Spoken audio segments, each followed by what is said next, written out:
Muy buenas tardes, espero que todos se encuentren muy bien junto a sus seres queridos. Soy Carolina Williams y desde la Oficina de Educación Médica quisiera compartir con ustedes un tema que ha sido trabajado desde tiempos remotos con nuestros estudiantes, pero que actualmente existe discrepancia tanto en profesores como estudiantes de su significado y cómo trabajarlo en nuestras aulas. Hoy hablaremos sobre los procesos básicos para fortalecer la adquisición de información, es decir, qué significa identificar, qué significa describir. Estas son habilidades básicas para construir aprendizaje. Para poder abordar el tema sobre los procesos y habilidades, debemos entender primero 3 momentos en la historia en la cual el currículum se ha abordado según su foco de atención. El primer momento es cuando se habló de un currículum centrado en contenidos.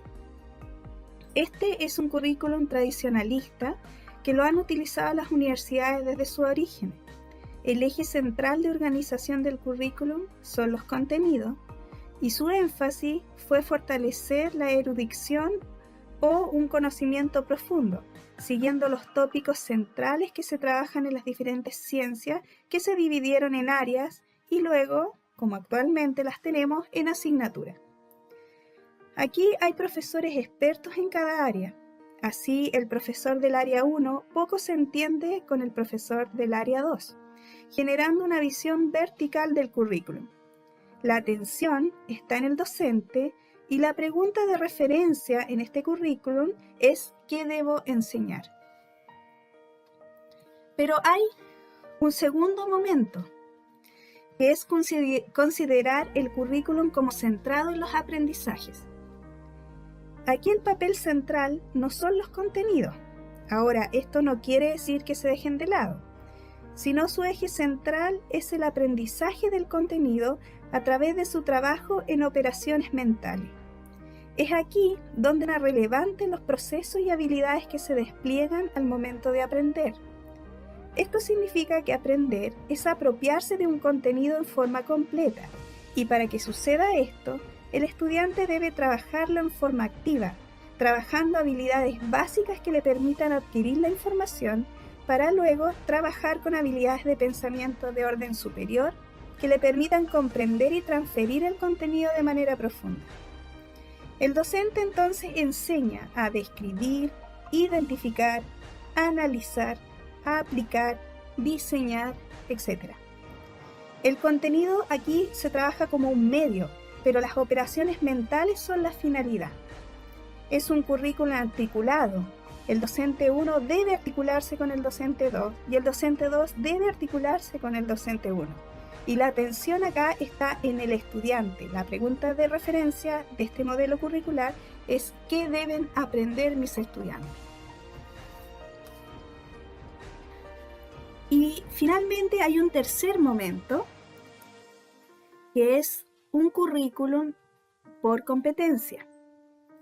En este momento nosotros estamos pasando por un proceso de transición hacia un currículum llamado por competencia. La competencia la debemos entender como un dominio superior. Se entiende como el uso de conocimiento en un determinado contexto para hacer frente a una situación problemática. Es decir, está asociada a una integración completa de un contenido, no solo desde el punto de vista disciplinar, sino también actitudinal, y que se demuestre en un desempeño observable, considerando que la competencia se desarrolla en un contexto determinado. Esta competencia debe ser útil para la persona, para la profesión, útil para la sociedad. Este diseño curricular se incorpora fuertemente el contexto y la atención está en el uso del conocimiento en un contexto. La pregunta de referencia es ¿para qué los estudiantes deben aprender? Nos vamos a centrar ahora en el currículum centrado en aprendizaje.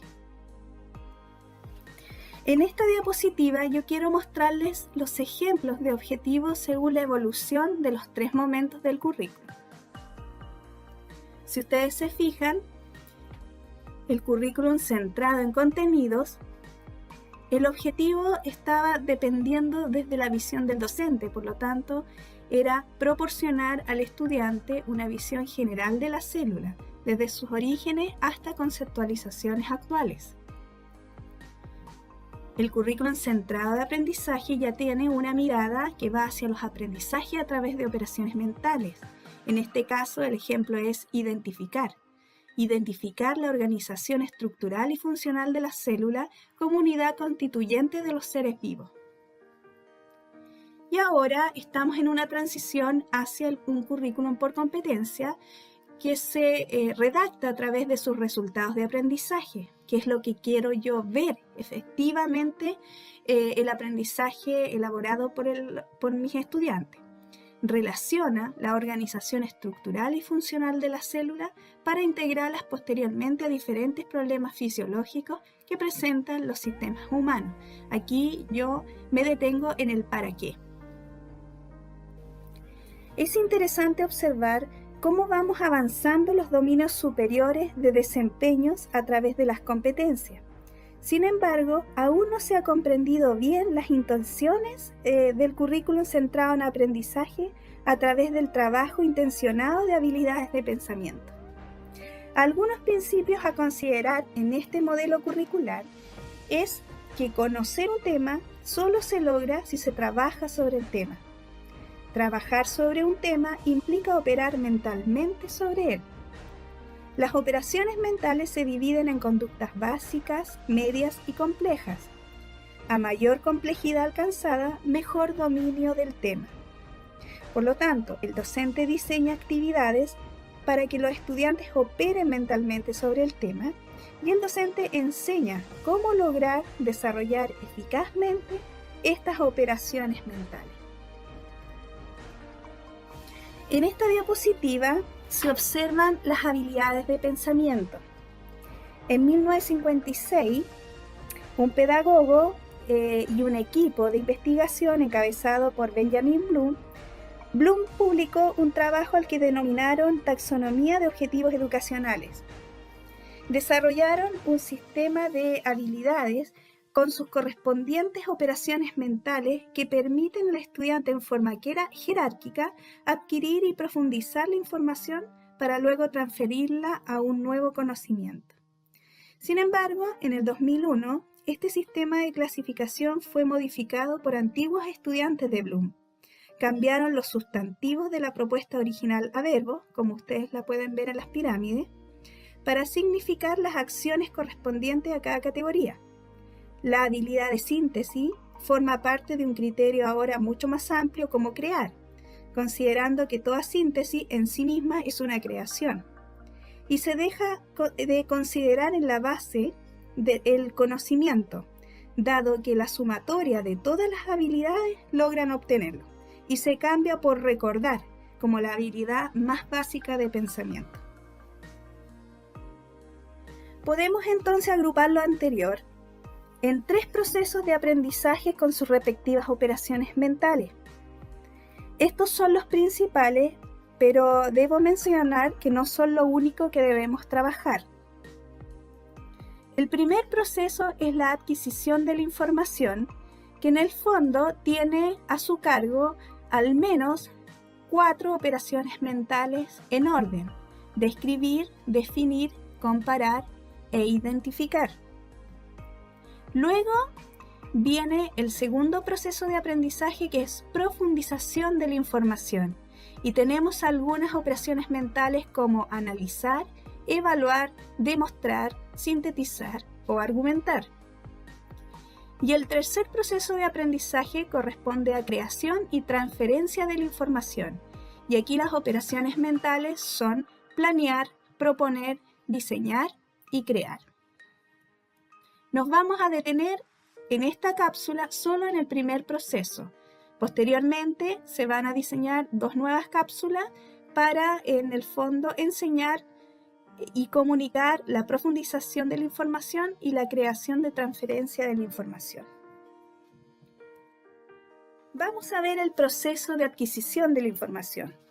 Se entiende por adquisición de la información como el primer paso para el procesamiento de la información. Consiste en seleccionar determinado contenido gracias a los sentidos: luego transformarlo y transportarlo desde el ambiente para finalmente almacenarlo en la memoria a corto plazo. La mayoría de las operaciones mentales que analizaremos en este proceso se relacionan con la habilidad de observar. Tenemos que entender que observar es un proceso minucioso, sistemático, planificado y premeditado, y tiene como objetivo estudiar minuciosamente el curso de los objetos. ¿Para qué? Para determinar sus particularidades esenciales. A continuación, daremos ejemplos de cada operación utilizando de manera didáctica el pelo humano. La primera operación básica que debemos trabajar con nuestros estudiantes es describir. Describir significa detallar en forma rigurosa y ordenada cómo es un objeto de estudio para ofrecer una imagen general del mismo. Se deben responder al menos 2 preguntas: ¿cómo es y qué partes tiene? En este caso, la instrucción docente podría ser: describa el pelo humano, incluya en su descripción las 2 preguntas desarrolladas en clase, que es ¿y qué partes tiene? ¿Qué partes tiene? Podría ser una respuesta constituida por escamas, corteza y médula. ¿Y cómo es? Liso, ondulado, rizado, normal, seco, etc. Hasta acá se ha descrito en forma general las características de un pelo humano, respondiendo las preguntas anteriores, pero aún no nos apropiamos del objeto de estudio en forma exacta. Luego de esta descripción, que es a nivel, repito, general, debemos trabajar la segunda operación mental, que es definir. Esta operación nos permitirá apropiarnos de una manera más profunda en base a una sistematización más específica del objeto. Entenderemos definir como determinar las características esenciales bajo ciertos criterios del objeto de estudio que permiten asociarlos a un concepto sin duda y de manera exacta. Fijémonos acá que una posible instrucción docente debiese ser: defina el pelo humano según 3 criterios que usted considere le permitan agrupar lo anteriormente descrito, formando sus atributos esenciales. O defina el pelo humano según forma, color y grasitud, incluyendo los elementos característicos que se le atribuyen. ¿Cómo podemos desarrollar esto? El estudiante debiese poder ahora definir el pelo humano según ciertos atributos que le son propios. Por ejemplo, forma. Posee una estructura definida por los puentes de disulfuro, liso, ondulado y rizado. Acá mi criterio es la forma, concepto que me va a permitir asociarlo a las características generales que describí anteriormente. ¿Cuáles son esas características? Liso, ondulado y rizado. Pero está condicionado a un atributo propio del objeto de estudio, que posee una estructura definida por puente de disulfuro. Ese elemento me permite identificar que yo no estoy hablando de un elástico que es ondulado o que puede estar rizado, sino que es un atributo propio de este objeto que yo estoy estudiando, que es el pelo humano. Dicho de otra forma, ahora estoy agrupando lo descrito anteriormente en una forma sistemática, formando argumentos bajo ciertos criterios que son propios del objeto mencionando sus atributos específicos. Y así continúo. Grasitud. Posee una emulsión epicutánea, normal, seco, graso. Color. Posee una pigmentación producida por melanocitos, negro, rubio, castaño. Ahora es importante que ya teniendo este trabajo con nuestros estudiantes, podemos incluir 2 preguntas que lo pueden definir de manera apropiada. Estas preguntas son: ¿qué es y para qué sirve?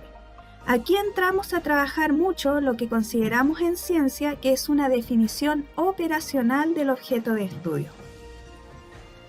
Ahora necesitamos tercer paso para profundizar más y capturar el objeto en la forma más fidedigna posible, para formarnos ya una representación mental completa. Este tercer paso es comparar. Comparar lo vamos a definir como determinar analogías y diferencias entre dos objetos de la misma clase según uno o más criterios. Sirve para descubrir los elementos principales o secundarios propios del objeto en estudio.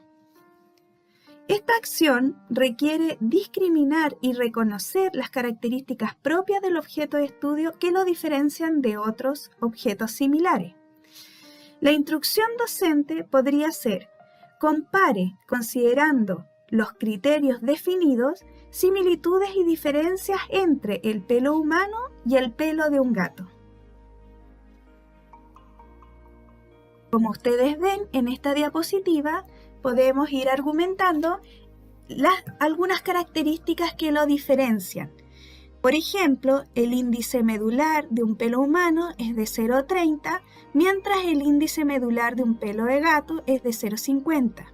Las escamas de cutícula en el pelo humano son pequeñas, delgadas y aserradas, y las escamas de cutícula en el pelo de gato son grandes, gruesas, poliédricas.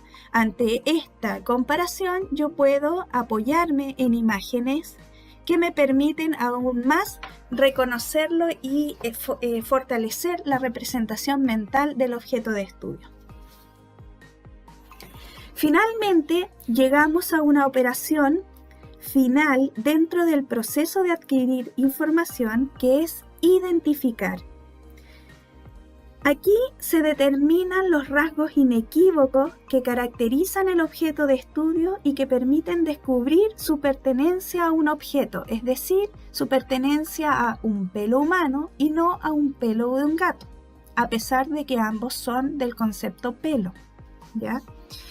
Esta es una acción final, es una acción evaluativa de nuestro proceso de enseñanza. Ponemos a prueba a nuestros estudiantes para evidenciar si se ha apropiado completamente del objeto de estudio. El estudiante ya cuenta con una representación mental exacta del objeto y es capaz de reconocerlo sin cometer errores frente a objetos similares. La instrucción docente acá debe ser muy bien orientada. Esto es solo un ejemplo, indudablemente puede ser mejorado. Identifique el pelo humano.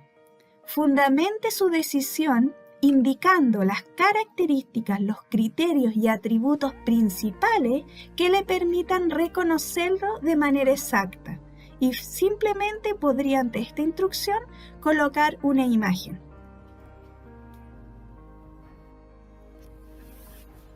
Necesitamos entender como docente que, a pesar de estar en una transición hacia un currículum por competencia, aún no tenemos dominado los aprendizajes que nuestros estudiantes deben lograr frente a cierto contenido para poder apropiarse de una manera profunda de este conocimiento. Por lo tanto, debemos ser conscientes de lo que nosotros le solicitamos a nuestros estudiantes. Debemos entender que hay jerarquía frente a los procesos básicos que les estamos solicitando y que estos procesos tienen que ser enseñados de manera intencionada. Podemos concluir en esta cápsula que el rol del profesor ya no es solo un transmisor de la información, sino que se transforma en un mediador y facilitador del proceso de aprendizaje. Su metodología de enseñanza y evaluación se centra en proceso, orienta el diseño de materiales instruccionales hacia el trabajo de operaciones mentales, utilizando un contenido específico, y su finalidad es el monitoreo y transferencia del aprendizaje a otras situaciones académicas y a la vida cotidiana del alumno.